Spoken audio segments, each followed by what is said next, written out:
మరో బ్రేకేని చూస్తున్నాం. అమర్నాథ్ రథయాత్రలకు వెళ్తున్న బస్సులకు ప్రమాదం జరిగింది. ఇక వరుసగా ఒకదానికొకటి 5 బస్సులు ఢీకొనడంతో 36 మంది యాత్రికులు గాయపడ్డారు.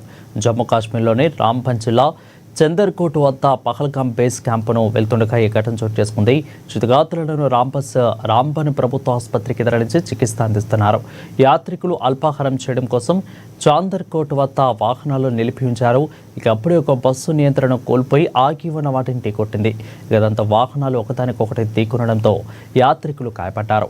ప్రమాదం జరిగినప్పటికీ బాధితులు ఎక్కువ మంది యాత్రను కొనసాగించడానికి మొగ్గు చూపుతున్నారని రాంబన్ పోలీసు ఉన్నతాధికారి కుర్బీర్ సింగ్ వెల్లడించారు.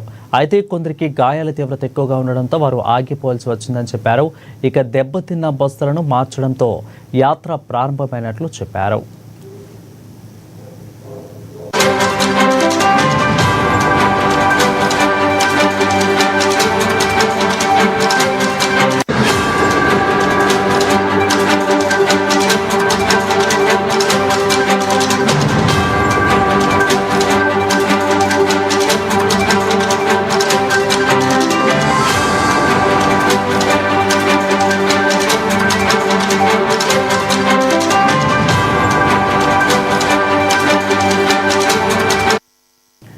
నేటికి అమర్నాథ్ యాత్రికులు వెళ్తున్న బస్సులకు ప్రమాదం జరిగింది. వరుసగా ఒకదానికొకటి 5 బస్సులు ఢీకొనడంతో 36 మంది యాత్రికులు గాయపడ్డారు.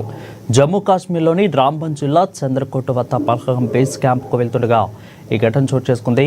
క్షతగాత్రులను రాంబన్ ప్రభుత్వ ఆసుపత్రికి తరలించి చికిత్స అందిస్తున్నారు. యాత్రికులు అల్పాహారం చేయడం కోసం చంద్రకోట్ వద్ద వాహనాలను నిలిపి ఉంచారు. అప్పుడే ఒక బస్సు నియంత్రణ కోల్పోయి ఆగి ఉన్న వాటిని ఢీకొట్టింది. దీంతో వాహనాలు ఒకదానికొకటి ఢీకొనడంతో యాత్రికులు గాయపడ్డారు.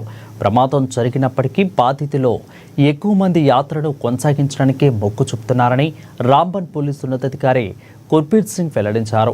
అయితే కొందరికి గాయాల తీవ్రత ఎక్కువగా ఉండడంతో వారు ఆగిపోవాల్సి వచ్చిందని చెప్పారు. ఇక దెబ్బతిన్న బస్సులను మార్చడంతో యాత్ర ప్రారంభమైనట్లు చెప్పారు.